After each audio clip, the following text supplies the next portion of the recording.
All right, so today we're gonna do the layout on my kitchen table before class so you guys can see it takes a little less time during the class.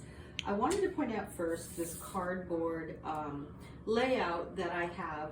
You can pick these up. I got mine on Amazon. Sometimes Joann's has them, but they will protect your table at home. And so you can purchase this. It has numbers along the side that tell you, for example, this is a yard of fabric. And it says 36 inches here, so you know exactly what you're working with. So if you're working with a 60-inch canvas, it will lay out like this for your tote, duffel bag on the fold. I have the first pattern on the fold. I'm going to pin the paper pattern, or if you're doing this in class, you can trace the hard copy if you don't want to make the paper. Either way is fine, but the tracing will be faster. If you're using paper, pin it right directly on the fold. And it says to cut one. I like to work on the fold because then I get a perfect mirror image. There's a second piece. This is the bottom of the duffel bag. We're also going to cut this in a lining. And if you look to your end of the table here, this is 45-inch fabric. If I have 45-inch canvas, obviously I'm not going to have enough width for everything. So you can fold your canvas. It is wide enough at 44 inches.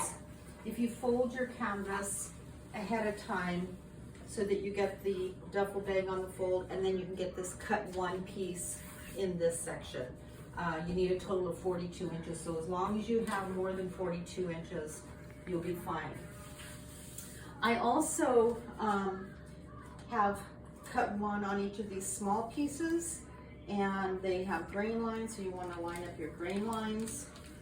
I have a double layer, but I'm only going to need one of each. So they're small, they don't waste a lot of fabric.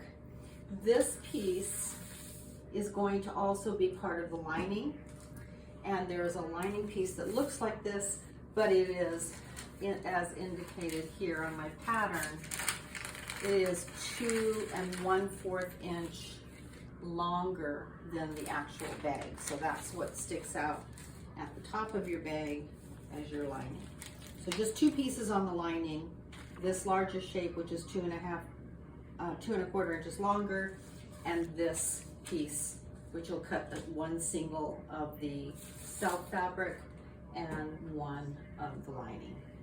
All right, so what I'm going to do is I'm going to cut out this big piece first.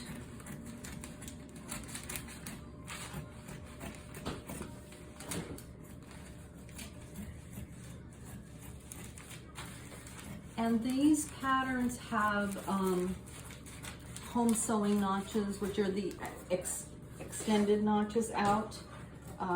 You can use this if you wish, or you can cut the slashes like we do in production.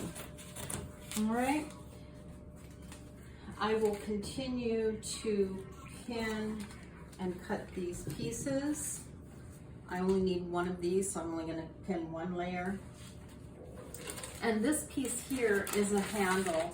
It has a grain line going the length of the fabric, which you can do if you wish. I've decided to do, since it's cut one, I've decided to go crosswise on the fold because that's going to give me the stripe design in the direction I want it. So because this fabric is not draping, the grain line can go either way, so I have drawn a grain line in either direction. All right, so I'll continue to cut out this pattern, and you know what to do from here. But now what I'm going to show you is the lining. So let me remove this for a moment. There is a separate piece of patterns that are labeled exterior and lining or interior. So for now, I'll finish this cut and bring up the lining. So here we are. As I said before, my lining needs to be 2 1/4 inch longer.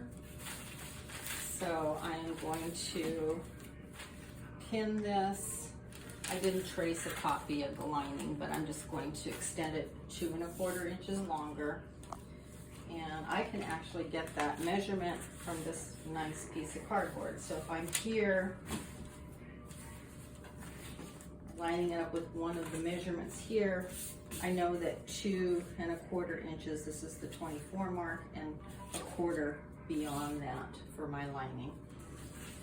You do it with a ruler or just bring that back down 2 1/4 inches. And I can check it with my ruler when I'm done cutting.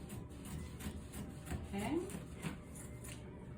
Then on the round piece for the lining, I think I dropped it, I will do a single round piece as well, exactly the same as the pattern. All right, so that's it. Thank you. And stop.